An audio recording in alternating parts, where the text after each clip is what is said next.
Deep in the vast expanse of the Indian Ocean, there exists a place where the modern world simply does not belong. This is North Sentinel Island, home to the most isolated tribe on our planet. For 60,000 years, the Sentinelese people have lived in total seclusion, protected by a dense emerald jungle and a ring of dangerous coral reefs. From a distance, it looks like an untouched paradise, a relic of a lost time. But this beauty is deceptive.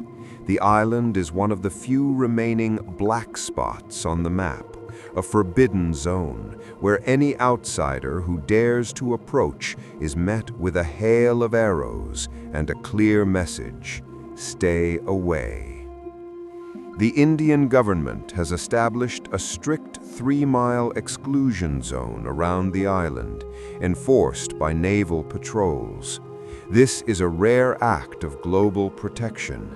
It is not just about keeping intruders safe from the tribe's legendary hostility, but more importantly, to protect the Sentinelese themselves. Having lived in isolation for millennia, their immune systems have never encountered common modern diseases.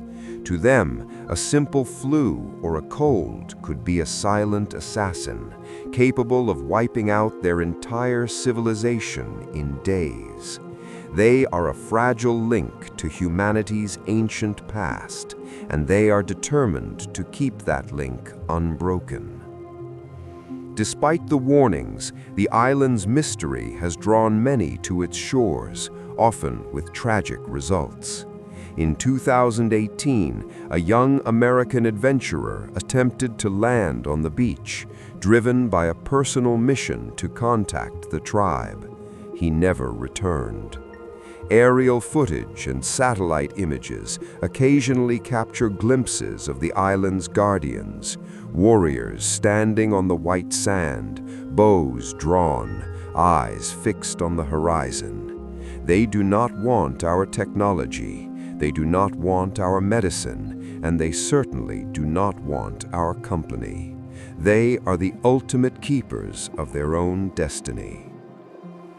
We know almost nothing about the inner workings of their society. They have no written language, they do not practice agriculture, and they have never been seen using fire.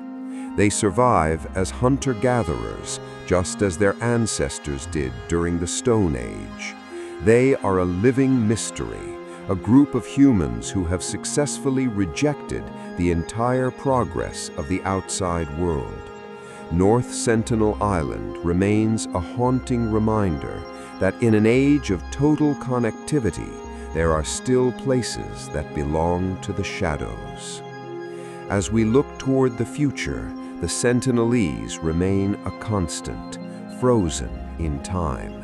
Their isolation is their strength, and their silence is their story.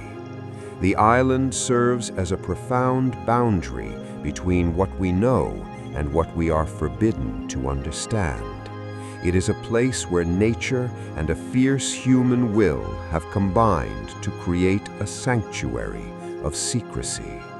North Sentinel Island is not just a place, it is a message that some doors are meant to remain closed and some mysteries are best left to the whispers of the ocean.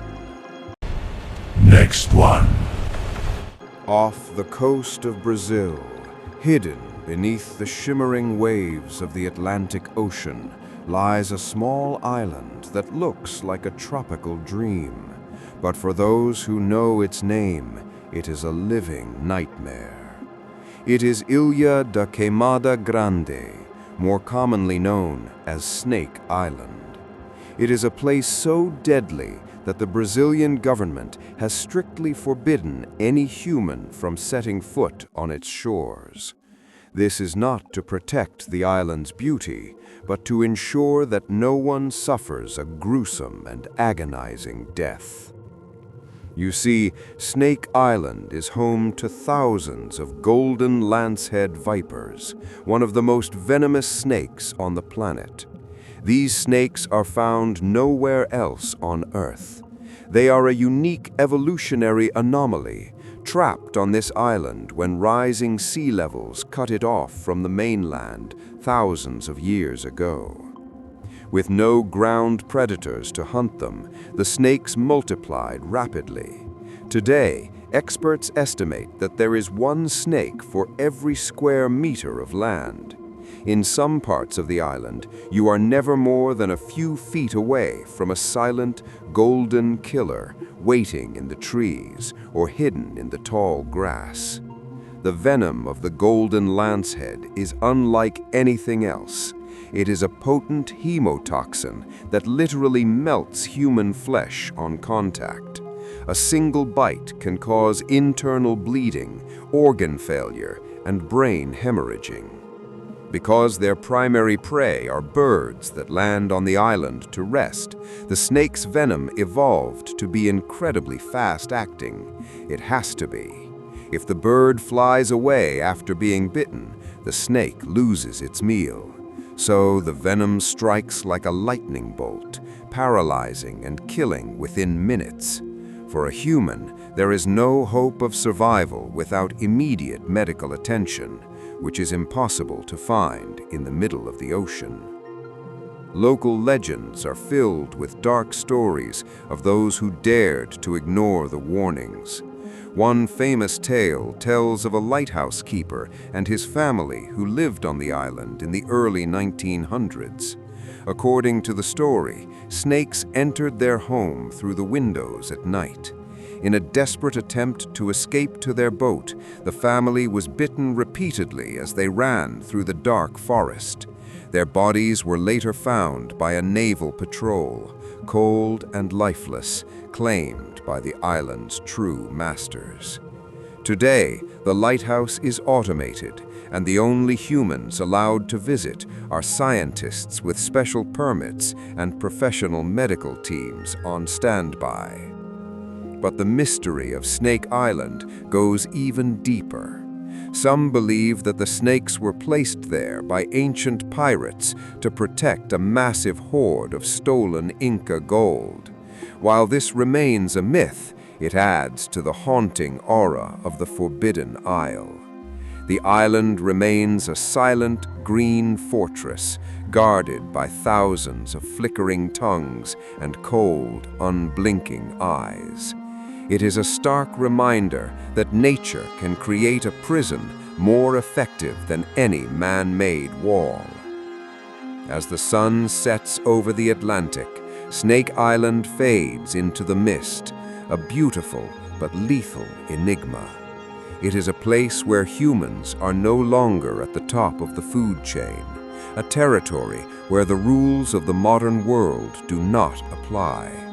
For now, the Golden Lanceheads remain the undisputed kings of their isolated domain, waiting in the shadows for the next bird to land, or the next foolish adventurer to dream of its shores. Some places on this earth are not meant for us. Snake Island is one of them. Next one. In the middle of the barren Nevada desert, surrounded by jagged mountains and heat haze, lies a place that officially did not exist for decades. This is Area 51. To the United States government, it is a highly classified detachment of Edwards Air Force Base. But to the rest of the world, it is the epicenter of alien conspiracy theories, secret aircraft testing, and mysteries that defy explanation. The perimeter is guarded by specialized security teams known as Camo Dudes, patrolling in unmarked white pickup trucks. Beyond the warning signs, which state that deadly force is authorized, lies a world of deep shadows and high-tech secrets. The mystery of Area 51 began in the 1950s, during the height of the Cold War. The remote location, a dry lake bed known as Groom Lake, was chosen for its isolation. It was here that the U-2 spy plane was developed and tested. Because these planes could fly at altitudes far higher than any commercial aircraft of the time, people living in the surrounding areas began seeing strange silver lights in the sky. These sightings birthed the modern UFO phenomenon. While the government maintained that these were just weather balloons or conventional flights, the seeds of doubt were planted. What else were they building in the desert? In the late 1980s, the mystery exploded when a man named Bob Lazar claimed to have worked at a site called S4, located near Groom Lake. Lazar shocked the world by stating that he was hired to reverse engineer extraterrestrial spacecraft. He described hangars built into the side of mountains and craft that moved using gravity-defying propulsion systems. According to Lazar, the technology was not from this Earth. While many have tried to debunk his claims, they have become the cornerstone of Area 51's legend. Is it possible that the U.S. military is hiding technology from another world? Or is it all a clever distraction for more terrestrial secrets? Security at Area 51 is more intense than almost anywhere else on the planet. Motion sensors are buried in the desert floor for miles around the base. High-powered cameras track every movement, and the airspace above is a strictly enforced no-fly zone. Anyone who dares to cross the boundary is immediately met with armed guards and heavy fines. Even those who work at the base are sworn to absolute secrecy. They are flown in on unmarked white planes from Las Vegas, known as Janet flights, to ensure that their daily routines remain invisible to the public. Today, satellite imagery shows massive new hangars and expanded runways at Groom Lake, proving that the base is more active than ever. What are they testing now? Some believe it is the next generation of stealth drones, while others are convinced that the underground facilities hold secrets far beyond our imagination. Area 51 has become more than just a base. It is a symbol of the unknown. It is a place that reminds us that the government often knows more than it tells, and that the truth is often hidden in plain sight, protected by a wall of silence and desert sand.